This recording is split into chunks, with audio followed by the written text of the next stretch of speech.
बाबा एक बार आप पुनः बरहिया में आए हैं और पुनः से आपको एक बार फिर से जग होने जा रहा है बरहिया में। इसका क्या है प्रारूप और क्या रूपरेखा है, बताइएगा जरा। सबसे पहले तो मैं तुम्हारे चैनल के माध्यम से जो लोग भी देख रहे हैं, सुन रहे हैं, सारे लोगों को जय श्री राम, जय भोले शंकर। पूर्व में जैसा कि सबको जानते हैं कि श्री राम महायज्ञ हुआ था और यज्ञ की अनुभूति इतनी दिव्य रही, इतनी दिव्य रही कि जिस दिन यज्ञ की पूर्णाहुति हो रही थी तो यज्ञ मंडप में एक आकृति डेवलप हो रही थी और ऐसा वो लग रहा था कि भगवान भोले शंकर की आकृति डेवलप हो रही है। और उस पूर्णाहुति के बाद जब मैं अपने कमरे में आया तो ऐसी प्रेरणा होने लगी कि यहाँ पर भी भगवान भोले शंकर के निमित्त यज्ञ होना चाहिए। तो श्री राम महायज्ञ की प्रेरणा से प्रेरित होकर के फिर भगवान भोले शंकर की कृपा से यहाँ पर शिव शक्ति रुद्र महायज्ञ पुनः एक बार होने जा रहा है।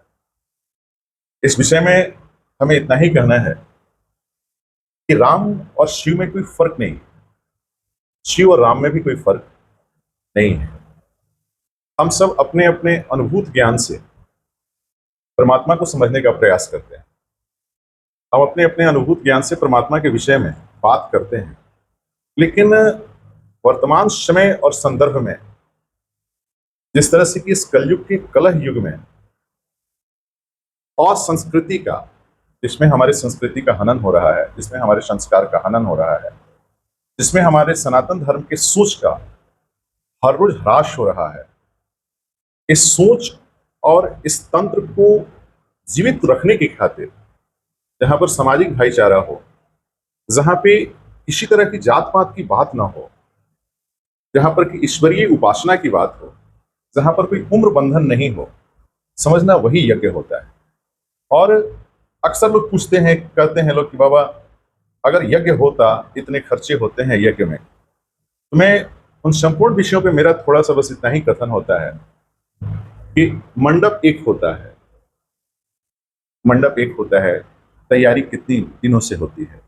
इस विषय में थोड़ा सा मैं पॉजिटिव ऑर्डर में कह रहा हूं कि हमारे घर में एक बेटी का जन्म होता है, लेकिन जिस दिन से जन्म होता है विवाह की तैयारी उसी दिन से उसकी शुरू हो जाती है और उस विवाह के लिए भी मंडप बनता है, क्या जिसे हम लोग मड़वा बोलते हैं। और उस विवाह के मंडप में हमारे भगवान ही उपस्थित होते हैं। ठीक उसी तरह ये यज्ञ का मंडप होता है जिसमें सारे संसार के सभी देवता उपस्थित होते हैं और उस देव उपस्थिति में हम अपनी उपस्थिति को दर्ज करते हुए हम लोग उस मंडप की परिक्रमा करते हैं। और हर जगह जो तुम देखोगे, चाहे तुम भी मिलाए होगे अभी तक, कि कहीं ना कहीं सामाजिक असमानता का बोध दिया जाता है। कहीं कहीं क्षेत्रवाद, कहीं जातिवाद, कहीं परंपरावाद, तो कहीं रुपयावाद। तो ये सब असमानता को अगर दूर करने का कोई निमित्त है तो वो यज्ञ है, जहां पर कि उम्र बंधन नहीं होता है। तुम्हें जान करके तो और आनंद आएगा, तुम भी यज्ञ में बहुत शामिल हुए होगे। तुम देखे होगे कि यज्ञ में पुरुष हो या स्त्री हो, लड़का हो या लड़की हो, छोट बच्ची हो, माँ हो, बेटा हो, बेटी हो, सब समान भाव से परिक्रमा करते हैं। उसमें कोई ये नहीं कहता है कि तुम्हारी परिक्रमा का पथ ये है, तुम्हारी परिक्रमा का पथ ये है। हर कोई ईश्वरीय उपासना के माध्यम से ईश्वरीय आशीर्वाद को प्राप्त करने का काम ही यज्ञ है। क्योंकि याद रखना, जहां आशीर्वाद मिलता है वहीं पर दुनिया आबाद होती है और जहां आशीर्वाद की कमी होती है वहीं से बर्बादी का कार्य शुरू होता है। तो महाराज जी अभी तक तैयारियां कहाँ तक पहुंची है? तैयारियां मंडप हो चुके हैं, कथा पंडाल की तैयारी हो चुकी है, सारी तैयारियां ऑन ग्राउंड ऑर्डर में है। 12 जुलाई को कलश यात्रा है, दिव्य और भव्य कलश यात्रा, जो एक बार पिछली बार की अनुभूत हुई थी। क्या जोरदार जमाना था, क्या एक बार फिर से उसी अंदाज में, उसी की तरह एक बार फिर से उस कलश यात्रा को सजाया जाएगा। उस कलश यात्रा के पूर्व में भी हम लोगों का एक कार्यक्रम है। कार्यक्रम के रूपरेखा को जरा जी हाँ, बताइए। कलश यात्रा के पूर्व में हम सभी लोग यज्ञ समिति के सदस्य, सभी ग्रामीण मिल करके एक दिवसीय कार्यक्रम है, भक्ति संपर्क संचार यात्रा। हम सभी लोग मिलकर के ढोल नगाड़ों के साथ हम सभी लोग संपूर्ण गांव का भ्रमण करेंगे और समस्त लोगों से मिलेंगे, समस्त देव स्थान पे जाएंगे और मिलजुल करके सारे लोगों को निमंत्रण करेंगे कि हे प्रभु, आप अब उस यज्ञ में पधारिए। लोगों के जो रावण ने एक लाइन कहा है, मैं तुमसे वो विषय पे आ रहा हूं। रावण ने कहा कि द्विज भोजन मख होम श्राद्धा। रावण ने कहा कि जहां यज्ञ हो यज्ञ मत होने दो। प्रभु श्री राम का पदार्पण हुआ है यज्ञ की ही रक्षार्थ। गौर करेंगे, विश्वामित्र मुनि जी महाराज राम को यज्ञ की रक्षार्थ ही ले गए हैं प्रथम, और प्रभु श्री राम के जन्म का उद्देश्य भी यही था। तो जो विभिन्न तरीकों से जीते हैं, विभिन्न तरीकों से उन्हें लगता है, तो वो यज्ञ संबंधी बातों को या तो सही ढंग से नहीं समझ पाते हैं और सनातन धर्म के उस कृत्यों को नहीं समझ पाते हैं। इसलिए 12 जुलाई को दिव्य और भव्य कलश यात्रा होगी। 13 तारीख को मंडप प्रवेश होगा। 14 तारीख को अरणि मंथन का कार्य होगा। इस तरीके से वैदिक पूजन आहुति पड़ते रहेगी। ये शिव शक्ति रुद्र महायज्ञ, शिव के 11 रुद्र अवतार माने गए हैं। प्रत्येक दिन एक एक रुद्रों का पूजन होगा। प्रत्येक दिन एक एक रुद्र का पूजन होगा और विधिवत पूजन होगा, जो कि पूजन में संपूर्ण ग्राम दर्शन होंगे। उस पूजन में संपूर्ण ग्राम के लोग भाग लेंगे। और इस यज्ञ के दौरान ही मैं आपको बताऊं, पिछली बार माँ बाला त्रिपुर सुंदरी महारानी की प्रेरणा से इस यज्ञ के दौरान हम लोग सभी लोग मिल करके माँ का खोइछा भरने का भी कार्यक्रम करेंगे। कैसा रहेगा? सभी लोग जो भी हमारे जजमान रहेंगे, जो यज्ञ के निमित्त रहेंगे, सभी लोग मिल करके हम लोग भी चलेंगे, पैदल चलेंगे और खोइछा माँ का हम लोग भरेंगे। संपूर्ण गांव में हम लोग ये भी कहेंगे कि आज माँ का खोइछा भरेंगे, है कि नहीं है? महाराज जी, तो इसके आयोजन करता कौन है? संपूर्ण नगरवासी हैं, क्षेत्रवासी हैं।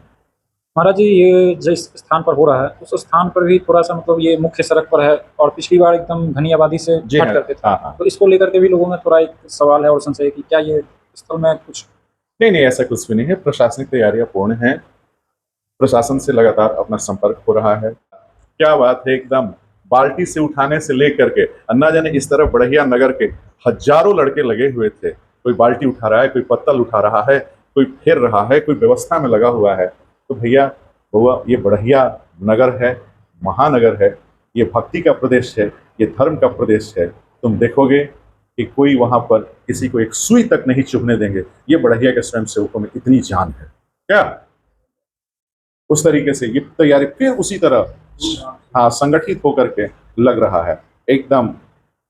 मंडप कितने दिनों तक का होगा? ये 11 दिन का है। 11 दिवसीय। पिछली बार 9 दिवसीय। जी हाँ, पिछली बार मैं तुमको बताऊं, पिछली बार श्री राम महायज्ञ था, तो राम जी का जन्म 9वीं को हुआ था और अनुष्ठान राम जी का जो चैत्र नवरात्रा होता है वो 9 दिन का होता है, इसलिए वो 9 दिवसीय कार्यक्रम था।